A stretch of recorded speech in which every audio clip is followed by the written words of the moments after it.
করে দেন, ঋণগ্রস্তের ঋণ পরিশোধের তৌফিক দেন, হারাম হালাল বেঁচে চলার তৌফিক দেন আল্লাহ রব্বুল আলামিন। বেকার যারা আছে হালাল কর্মসংস্থানের ব্যবস্থা করে দেন আল্লাহ। সকলকে শারীরিক সুস্থতা, মানসিক প্রশান্তি, অর্থনৈতিক সচ্ছলতা দান করেন আল্লাহ। প্রত্যেকটা পরিবারে দ্বীনের আবহাওয়া জারি করে দেন রব্বুল আলামিন।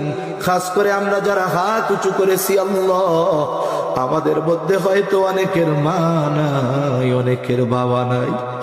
আয় আল্লাহ, মা বাবা কত বড় নেয়ামত, যার নাই সে বোঝে মা বাবা কত বড় নেয়ামত। আয় আল্লাহ, দুনিয়ার অপর প্রান্তে আমেরিকার খবর মুহূর্তের ভিতরে পাওয়া যায়, দেখা যায়। 3 হাত মাটির নিচে ওই মোহাব্বতের মা বাবার কবরের খবর জানা যায় না, দেখা যায় না।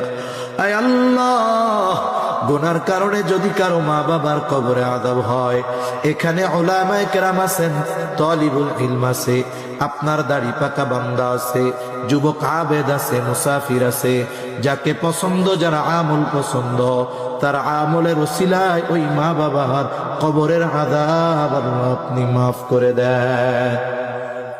কবরগুলো জান্নাতের টুকরো বানায় দেন।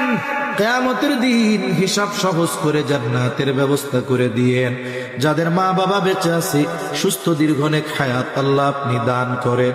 আয় আল্লাহ, যাদের সন্তান অবাধ্য আছে, সন্তানগুলারে বাধ্য করে দেন। আয় আল্লাহ, খাস করে মালিক মা বোনদের কবুল করে নেন, পর্দানিশীন বানায়া দেন। আয় আল্লাহ, 5 ওয়াক্ত নামাজ যথাযথভাবে আদায় করার তৌফিক দেন রব্বুল আলামিন। আমাদের সকলকে সকল পাপাচার, অনাচার, অশ্লীলতা থেকে বেঁচে থাকার তৌফিক ও হিম্মত দেন রব্বুল আলামিন। বেনামাজিদের নামাজি বানায়া দেন, সুন্নাত বিহীন মানুষগুলোকে সুন্নাতওয়ালা বানায়া দেন। আয় আল্লাহ, দ্বীনের উপরে চলা আপনি সহজ করে দেন।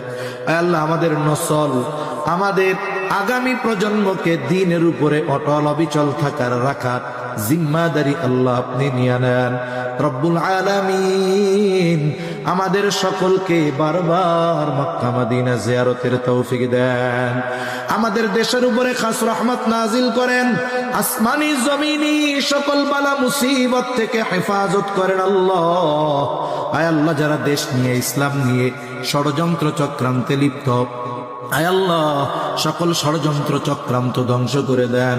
ইসলামের ব্যাপারে, দ্বীনের ব্যাপারে, দেশের ব্যাপারে দলমত নির্বিশেষে ঐক্যবদ্ধ থাকার তৌফিক আল্লাহ আপনি দান করেন রব্বুল আলামিন।